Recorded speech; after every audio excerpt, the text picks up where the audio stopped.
in September. This year, what a year for hopes and dreams to be stretched thin to their seams, held together by a bunch of positive intentions that should have led back to a bunch of good impacts. But our courageous mentions floated like raised flags, signaling that we will not abandon our post, and mostly we would try to pass on our confident torches even as the sinking feelings set in. Then, in that first week, timidly and vividly, we saw the ghosts of markers past on the whiteboards, like memories not quite wiped clean. Old due dates, kindness quotes, and reminder notes made us remember that to-do lists are never ending. Yeah, I was among the masses of teachers standing in digital masked classes and speaking to faceless spaces. Kids didn't want to sound off, stand out, speak up, or even show themselves. What teenager willingly gives all of that up? As we grasped the gaps before us, we leapt hoping that our tenacity would be enough, that our kindness would be enough, that our between the bells tools would be enough. Had we been in tune with our social fluencies as well as our students were, we might have chosen differently and taken the year off too. In September, we walked in patiently and patently down divided hallways and play yards, compartmentalizing spaces with the efficiency of snails. Did we honestly think that herding these cool cats would be easy? Waiting for numbers to fall and grades to grow, and by the end of that first month, well, what do you know, we were on our knees, and it began to show that nothing could ease the stress that comes with the first sneeze. And so began our undoing. And we knew that this year would be different, specifically because you and me had to move intrepidly into a school year that no one could prep for, but we did. August were spent letting hope live rent-free in our minds, sharing stories and courses that random finds could barely make it off the page just one semester prior. Overnight, we felt our fire stolen and we were shook, but still were willing to fight because ignoring our everyday fear of being fearless was more important than our grade books. Around November, protection became misdirection, information became myth, and we were left with only each other to lean on. You good? I'm good. Good. But we weren't good.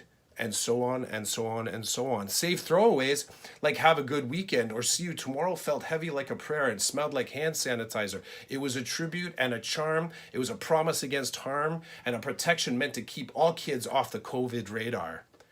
It was also the ultimate and strangely singular assessment tool that covered all categories. You good was simultaneously diagnostic, formative, and summative. We'd do anything to keep us from being the center of the conversation in any way, especially when they'd say, hey, but they seemed so healthy yesterday.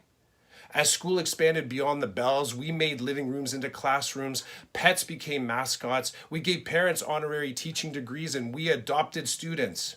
And reading the Zoom correctly meant saying hello to siblings and stuffies and maybe hearing fire alarms and seeing dad crying and wondering if that sound was someone washing the dishes really, really loudly in the background.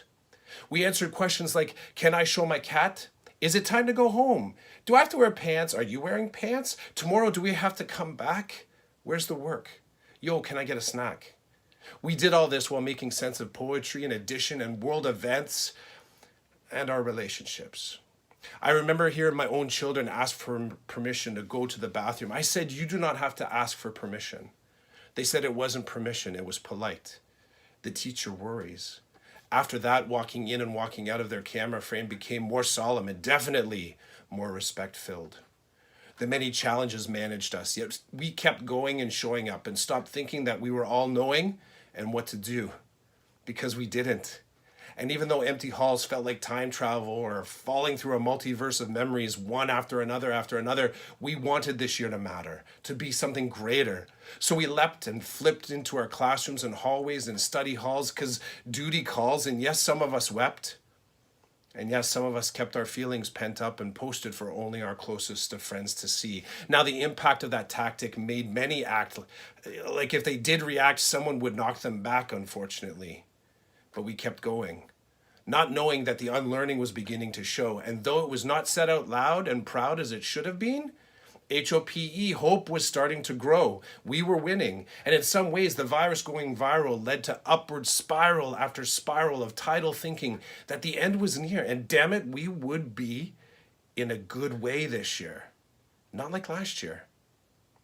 So we extended all deadlines without any catch, reached out our kindness and compassion to match, made every moment full of welcome and cheer, waited and waited patiently through tears, spoke with more reverence of parent support, found new ways to connect besides mark reports. We stopped assuming school fits everyone. We collaborated and shared to get the work done. Some final words. To those who learn that distance can make our hearts fonder and softer and pushed our thinking farther, making teachers wander and wonder and reach places undiscovered, thank you. To the parents and guardians or whomever was able to support us in class from their kitchen table, thank you. To the educators that braved the weather and still saw hope in the tunnel and humans all riding the same train together, thank you. To the leaders and doers, your pivots helped move us and groove us to imagine new limits. Thank you.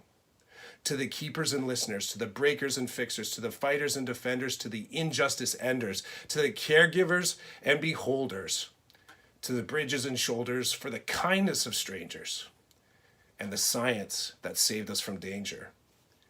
In September, we walk back into school because of you. Thank you.